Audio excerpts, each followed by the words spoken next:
Je suis Anne Pioz, psychothérapeute et coach. La pleine conscience du pouvoir est un podcast qui s'adresse aux femmes qui veulent reprendre le pouvoir sur leur relation avec la nourriture, sortir des injonctions de la culture des régimes et ne plus se sentir seule avec tout ça.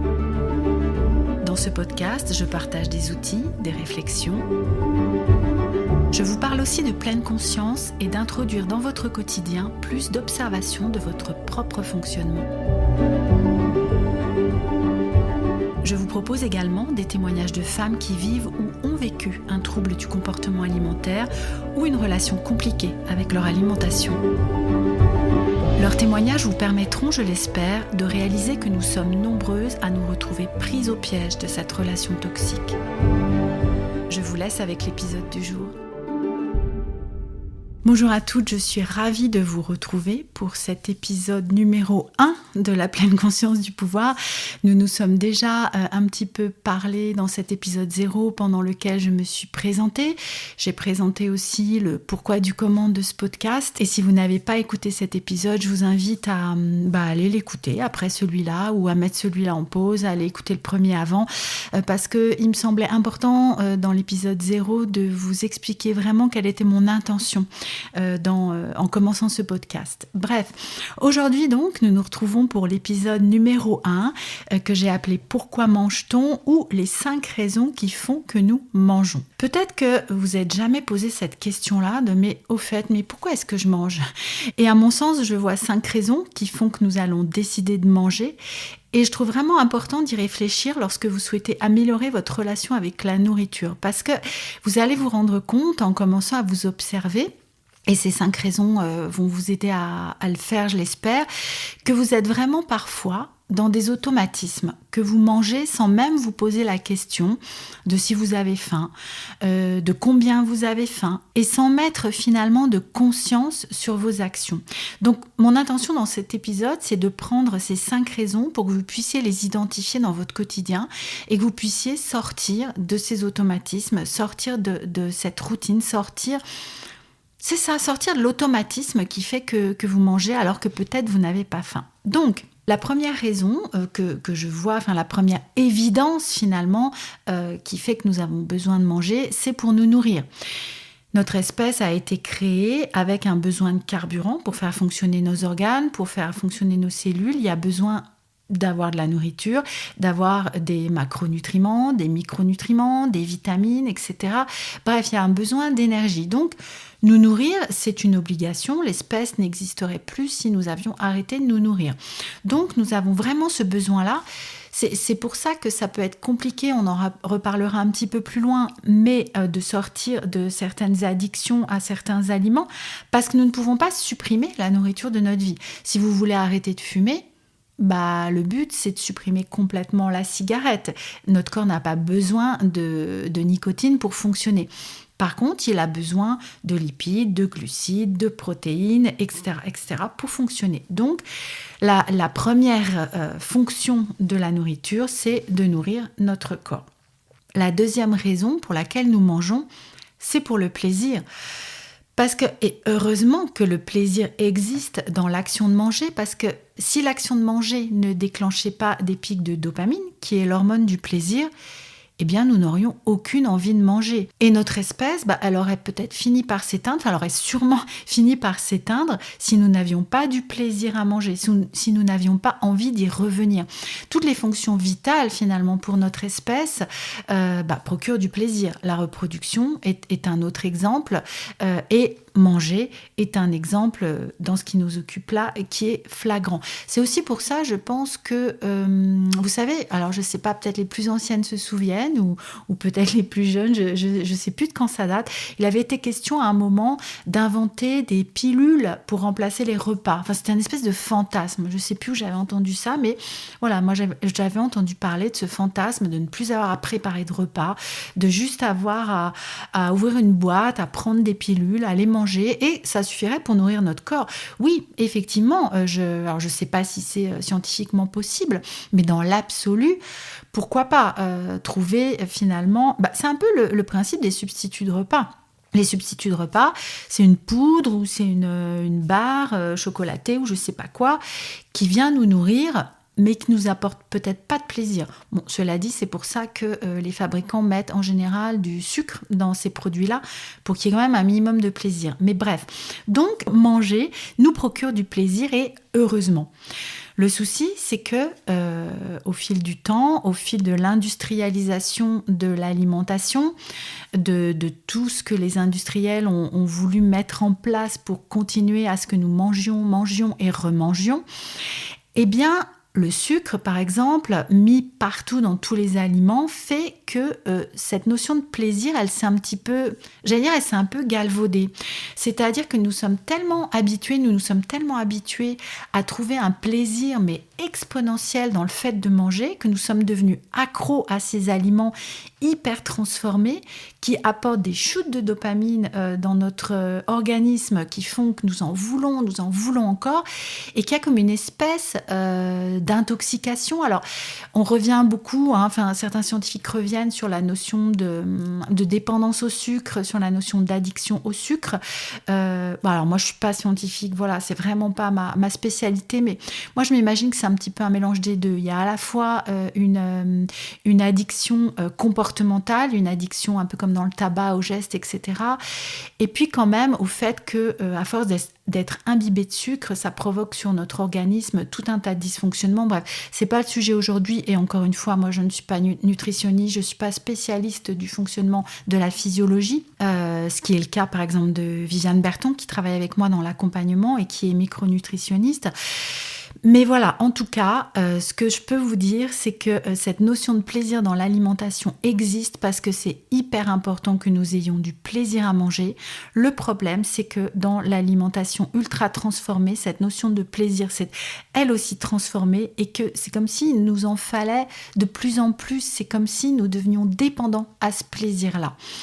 Or, et nous le verrons ensemble, et c'est un des objectifs de l'accompagnement que je propose, c'est de remettre le plaisir à sa juste place, en fait, de pouvoir choisir quand nous voulons nous faire plaisir avec la nourriture, de pouvoir peut-être le prévoir, l'anticiper, comme toute source de plaisir. Quand on est dans l'attente et dans l'anticipation, ça peut être quelque chose d'encore meilleur.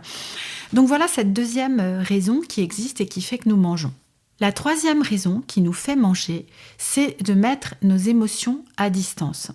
Peut-être vivez-vous parfois cette situation où vous ne vous sentez pas en super forme, peut-être même vous vous sentez triste, ou peut-être vous vous ennuyez, ou peut-être vous êtes stressé.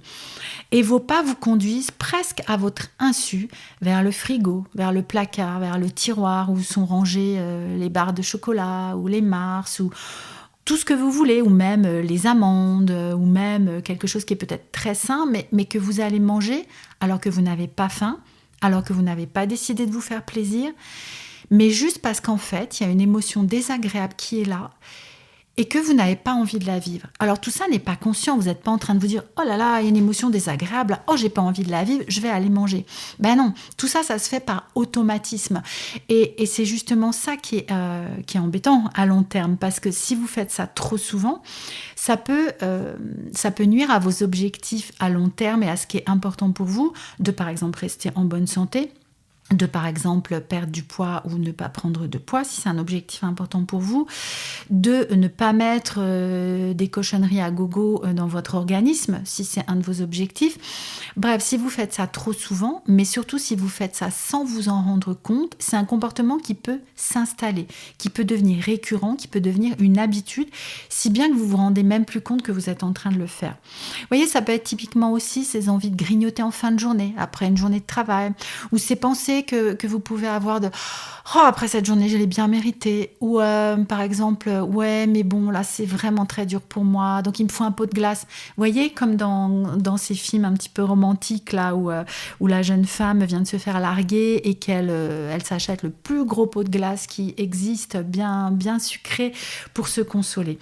Donc, nos émotions peuvent nous faire manger. Alors, que ce soit des émotions désagréables, comme on vient de l'évoquer là, ou même des émotions agréables. Il m'arrive de rencontrer des personnes, je pense particulièrement à une de mes clientes, qui me disait que elle, la raison principale émotionnelle qui l'a fait manger, c'est la convivialité, c'est la joie, c'est le plaisir d'être ensemble avec des personnes, de partager un bon moment, qui va faire que ça va s'emballer, que la machine va s'emballer, qu'elle va manger, manger et avoir du mal à s'arrêter.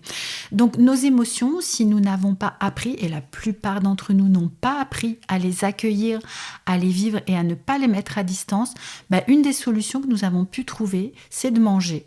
Pour d'autres personnes, ça va être, j'en reviens à la cigarette, mais vous verrez, je vais souvent utiliser cette analogie, mais de la cigarette qui, elle aussi, peut être un geste qui est devenu récurrent pour mettre à distance une émotion ou pour nous détendre, par exemple. Il y a aussi la nourriture détente, comme il y a la cigarette détente, etc. Et encore une fois, que ce soit des émotions agréables ou des émotions désagréables.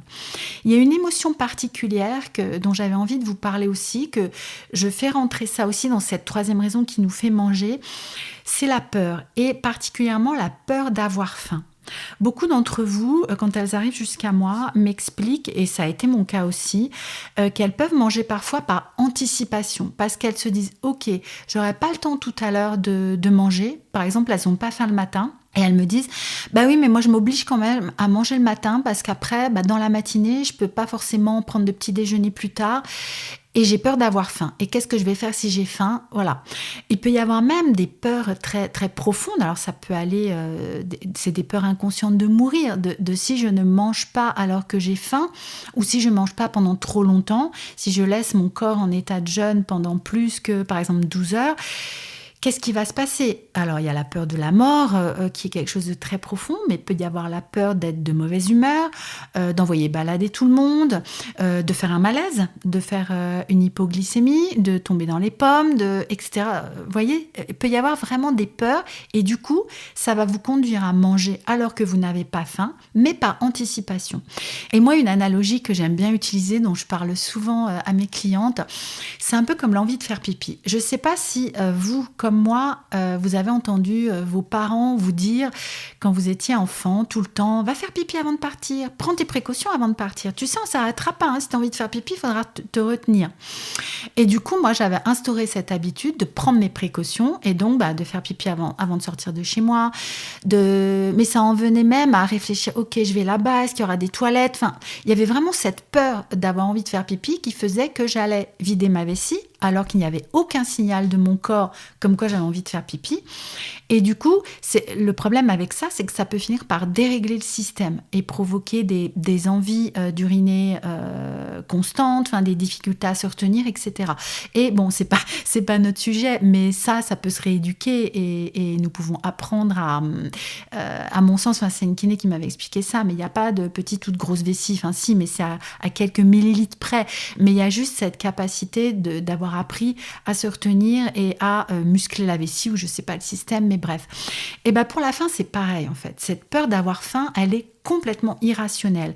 Et là, qu'est-ce qui va se passer ? Il va se passer que vous allez trop souvent manger par anticipation, vous allez trop souvent manger quand vous n'avez pas faim, et ça va venir embrouiller totalement les signaux de faim, vous saurez plus où vous en êtes.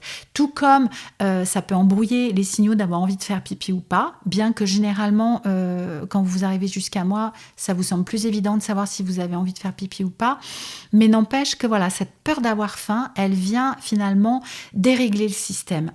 Et du coup, j'en arrive à cette quatrième raison qui nous fait manger, qui va être l'habitude.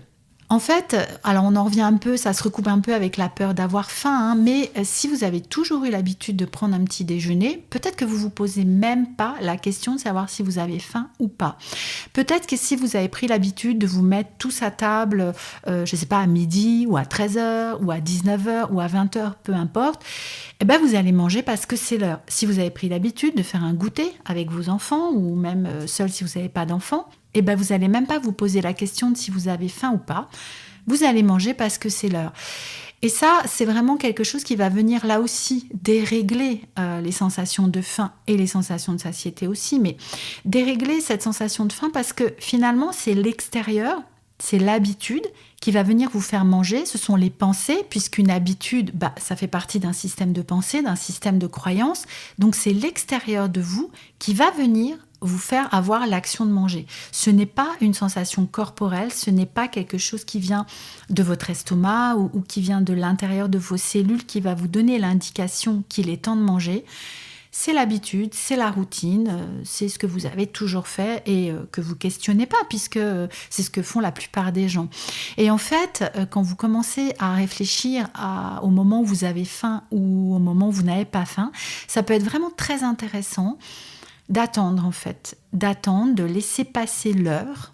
Si en vous interrogeant et en vous centrant sur vos sensations corporelles, vous vous rendez compte que vous n'avez pas faim, il n'y a aucun danger puisque on sort de la peur d'avoir faim, il n'y a aucun danger à attendre et à manger à l'heure où vous avez faim.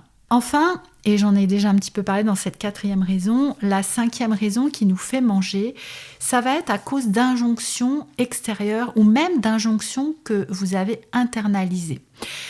Je m'explique. Si vous avez fait de nombreux régimes, vous avez peut-être suivi de nombreux plans alimentaires qui vous disaient, alors qu'ils soient prescrits par un médecin, un diététicien, une diététicienne, un nutritionniste, Weight Watcher, le docteur Ducamp ou je ne sais pas qui, ou le comptage de calories sur votre application. Vous avez mangé en fonction de signaux extérieurs. On vous a dit, mangez tant de grammes de pain, mangez tant de calories, mangez tant de points, mangez à telle heure aussi, ne mangez pas à telle heure. Bref, ce sont ces injonctions-là que vous avez même internalisées, c'est-à-dire que c'est devenu des automatismes pour vous, ce qui se recoupe un peu avec les habitudes dont je vous parlais avant, mais c'est vraiment quelque chose d'extérieur qui vient déclencher l'action de manger. Là encore, sans avoir pris vraiment conscience des sensations corporelles, conscience de ce que votre corps vous envoie comme message, mais vraiment guidé en fait par cet extérieur qui vient vous dire « c'est le moment de manger, tu dois manger ça, tu dois pas manger ça ». Et ça aussi, ça vient complètement embrouiller. Et ce qui est dangereux aussi dans ce système, c'est que du coup, donc comme je le disais, ça a embrouillé vos sensations de faim et de savoir quand vous avez faim, mais ça embrouille aussi votre satiété parce que quand on vous dit il faut manger tant de calories, tant de grammes, tant de points, vous vous efforcez de manger ce qu'il faut sans même savoir si c'est pas trop en fait, ou sans même savoir si c'est suffisant du coup par rapport à vos sensations. Ça me donne envie de vous parler là tout de suite de la façon dont fonctionnent les petits-enfants et même les bébés, les nourrissons. Je ne sais pas si vous avez remarqué ça, mais un enfant, c'est impossible de le forcer à manger plus que sa faim. Un nourrisson, qu'il soit au sein ou alors au biberon, ça peut être un peu plus facile d'essayer de les gaver, mais c'est jamais l'intention des parents de gaver leur bébé en leur enfournant un biberon dans la bouche. Mais un nourrisson, il va savoir vous dire quand il a faim, il va savoir s'arrêter de téter quand il n'a pas faim. Il a ces signaux-là qui sont très clairs. La bonne nouvelle, c'est que ce nourrisson, c'était nous avant. C'est que nous tous, nous toutes, nous avons cette capacité en nous. Sauf que à cause de ces injonctions, à cause d'avoir trop souvent mangé nos émotions, à cause d'avoir trop souvent mangé par habitude, nous avons complètement perdu ces sensations-là. Parce que c'était même nécessaire pour nous. Si nous devions, par exemple, manger tant de calories, peut-être nous avons nié nos sensations de faim parce que c'était trop difficile, nous avions faim, il ne fallait pas l'écouter. En fait, vous voyez, c'est vraiment cet extérieur qui nous disait, et du coup, c'est pas nous, c'est pas nos sensations corporelles. Donc, je sais plus si j'ai faim, je sais pas si je suis rassasiée, est-ce qu'il m'en faut encore, est-ce qu'il m'en faut pas. Nous avons perdu cette conscience-là, nous avons perdu cette possibilité-là. Or, nous l'avons toutes et tous en nous. Il y a une expérience qui avait été menée il y a assez longtemps. Je n'ai pas le livre sous les yeux, là. J'avais lu ça dans un livre, mais une étude à assez haute échelle qui avait pris un certain nombre d'enfants de la naissance jusqu'à... Je crois que c'était allé assez loin en années, 5, 7 ans, je ne me souviens plus. Mais on avait laissé ces enfants manger sous forme de buffet, en fait. C'est-à-dire que quand ils étaient tout petits, ils venaient pointer l'aliment qu'ils voulaient sur le buffet, puis un peu plus grands, ils allaient se servir. Et on les a laissés faire comme ça, dans toute la confiance qu'ils savaient, en fait, que leur corps savait réguler les sensations de faim et de satiété, mais même savait leur dire vers quel aliment se tourner. Et ces enfants, donc, on a fait des analyses, on a regardé ce qui se passait pour eux au niveau physiologique. Ils se sont super bien développés, ils étaient dans la courbe comme il fallait, ils avaient tous les nutriments qu'il fallait, toutes les vitamines qu'il fallait, ils savaient très bien s'autoréguler à partir du moment où personne n'était venu leur donner des injonctions extérieures, comme Vous avez dû entendre peut-être, finis ton assiette, ne quitte pas la table avant d'avoir fini. Si tu finis pas tes légumes, tu n'auras pas de dessert. Prends un petit déjeuner, tu vas pas partir le ventre vide, etc., etc. Alors, en tant que parents, nous faisons, et je peux me mettre dans l'eau, et vous, si vous êtes parents, peut-être aussi, nous faisons ça vraiment pour le bien de nos enfants. Nous avons envie, parce que on nous l'a tellement répété, donc nous avons envie qu'ils soient en bonne santé, nous avons envie que tout se passe bien pour eux. Sauf que petit à petit, à force d'apporter des injonctions, ça va complètement dérégler leur système. Alors, je ne suis pas en train de vous dire qu'il faut les laisser se gaver de bonbons, se gaver de gâteaux. Et d'ailleurs, ce n'est pas ce que ces enfants de l'étude dont je vous parlais juste avant ont fait. Ces enfants-là, on leur présentait des aliments qui étaient sains, qui étaient naturels, qui n'étaient pas hyper transformés, comme ce qu'on peut proposer aux enfants de nos jours avec les biscuits industriels, les céréales du petit déjeuner, les glaces hyper sucrées, hyper grasses. Vous voyez, à partir du moment où vous présentez à votre enfant des aliments qui sont sains, j'ai envie de dire, en tout cas, qui sont le moins transformés possible, votre enfant saura se réguler. Et c'est la même chose avec nous. C'est la même chose avec nous. Si nous sortons un peu, beaucoup de nos placards, tous ces aliments transformés, nous n'allons plus dérégler notre notion de plaisir. Nous allons revenir à des plaisirs, j'ai envie de dire, simples et bruts. Nous n'allons plus être pris au piège de ces aliments-là. Mais bref, c'était pas le sujet de l'épisode aujourd'hui. Et loin de moi l'idée de diaboliser quelque aliment que ce soit. Mais soyons bien clairs, et nous le savons toutes et tous, quels sont les aliments qui sont plutôt bons pour notre organisme et ceux qui sont moins bons. Et qu'il vaut mieux privilégier ceux qui sont bons pour notre organisme et plutôt mettre un peu de côté ceux qui sont moins bons. C'est aussi une question de bon sens. Mais toujours est-il donc que ces signaux-là de faim, de satiété, de savoir ce qui est bon pour nous, nous avons tous cette aptitude, cette capacité en nous. Et tout le défi, en fait, et j'espère que nous pourrons ensemble, dans ce podcast, avancer dans cette direction-là, nous pouvons tous le retrouver. Voilà, j'arrive à la fin de cet épisode et de ce que j'avais envie de vous dire aujourd'hui à propos de ces 5 raisons qui font que nous mangeons. J'espère que cet épisode vous a plu, qu'il vous aura apporté des informations que vous ne connaissiez pas. N'hésitez pas à me mettre un petit commentaire sur l'application sur laquelle vous écoutez ce podcast, à vous abonner pour me retrouver la prochaine fois et pour encourager aussi ce travail, à aller écouter les autres épisodes qui sont déjà là. Moi, je vous retrouve très bientôt avec grand plaisir. Si vous voulez échanger avec moi, n'hésitez pas à aller faire un tour sur mon compte Instagram @AnnePiausePsy, à m'envoyer des messages. Nous pouvons échanger ici, là-bas. À très bientôt. Je vous souhaite une bonne fin de journée.